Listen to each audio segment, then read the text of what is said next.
Une réunion d'urgence a eu lieu ce matin entre les dirigeants de l'Atlético Madrid et Julián pour décider de son avenir. Ils veulent l'envoyer à Arsenal. Le petit dit non.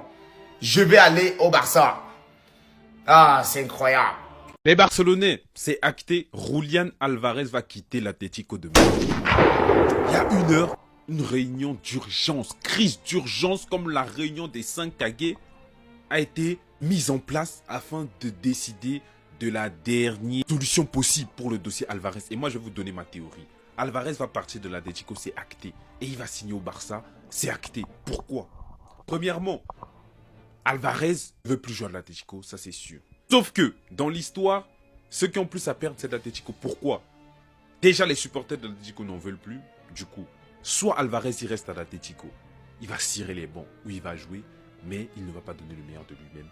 Et il va être en guerre avec les supporters, comme on a vu. Soit, ils vont le laisser sur le banc, du coup. Et la saison va passer, il va perdre en valeur marchande. C'est-à-dire qu'aujourd'hui, il vaut 150, à la fin de la saison, il va en valoir 50. Ça veut dire, ils ont une seule chose à faire, le vendre. Parce que s'il reste sur le banc, ils perdent. S'il reste à l'Atlético, ils perdent. Et il ne va pas signer à Arsenal. Il ne veut pas signer à Arsenal. Il ne va pas aller à Arsenal. Il n'y a que le Barça qui veut l'acheter. Et ils vont le vendre au Barça par dépit. Et ça va se réaliser avant la fin du mercato. Moi, je vous le dis, info sûre. Croyez en moi. Et à la fin de la saison, quand on va gagner la Ligue des Champions avec lui, parce que c'est la dernière pièce sur le gant de l'infinité pour pouvoir donner la victoire finale au Barça.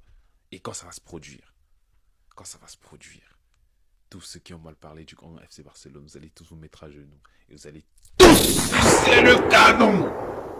Donc voilà, restez branchés. Les prochaines journées vont être surchargées. Alvarez au Barça, here we go soon. Qu'est-ce que le marché des transferts peut devenir toxique pour les joueurs et les clubs? Parce qu'hier, Alvarez était au bord des larmes face à Villarreal, parce qu'il était sifflé par les supporters à son entrée et à sa sortie du match. Pendant tout le match, il s'est fait huer, mais c'est assez dingue de se dire qu'il y a même pas 2 mois, il était considéré comme le roi de Madrid. Et pour comprendre pourquoi les supporters le sifflent, faut qu'on revienne à la Coupe du Monde. Parce qu'à ce moment, Alvarez a déclaré publiquement qu'il voulait quitter l'Atlético et qu'il voulait réaliser son rêve. On savait pas trop ce que ça voulait dire, mais pour beaucoup, c'était rejoindre le FC Barcelone parce qu'on sait l'amour qu'il a pour ce club. Sauf que l'Atlético, ils ont dit, ok, tu peux partir, mais si un club te veut, va falloir te payer 150 millions d'euros parce que c'est ta clause, mon petit bonhomme. Et surtout, ils voulaient surtout pas le vendre au FC Barcelone parce que c'est l'un de leurs plus grands rivaux pour la Liga. Donc, ils voulaient l'envoyer dans un club étranger comme le PSG, la Juventus, un club qui pourrait pas faire de mal à l'Atlético en Espagne. Mais malgré ça, le FC Barcelone a proposé 100 millions à l'Atlético, ce qui est quand même une sacrée somme, mais c'est 50 millions d'euros de moins puisque l'Atlético demande. Donc, l'Atlético de Madrid, ils ont dit non, vous mettez les 50 millions sur la table de plus, sinon vous l'aurez pas. Julián Alvarez, quand il a appris que l'Atlético avait rejeté l'offre, il était furax et il leur a dit clairement, ne comptez pas sur moi cette saison. Ce qui signifie clairement qu'il veut plus jouer pour l'Atlético. Sauf qu'après ça, un dirigeant de l'Atlético de Madrid a dit que Julián était mal conseillé. Et après ça, l'agent d'Alvarez a publié publiquement, ne demandez pas à un menteur pourquoi il ment. Mais après ça, l'Atlético de Madrid a fait comme avec Griezmann, c'est-à-dire qu'ils ont déposé une plainte contre le FC Barcelone auprès de la FIFA pour avoir contacté dans le dos de l'Atlético Julián Alvarez. Ce qui est interdit. Si tu veux un joueur, tu dois passer par le club avant de passer par lui. Seulement si ton joueur est à moins de 6 mois de son contrat. Sauf que Julián, lui, a encore 4 ans. Donc le fait de le mettre sur le banc et de le faire entrer à la 66e minute, c'est une manière de dire, c'est nous qui décidons de ce que tu fais, mon petit bonhomme.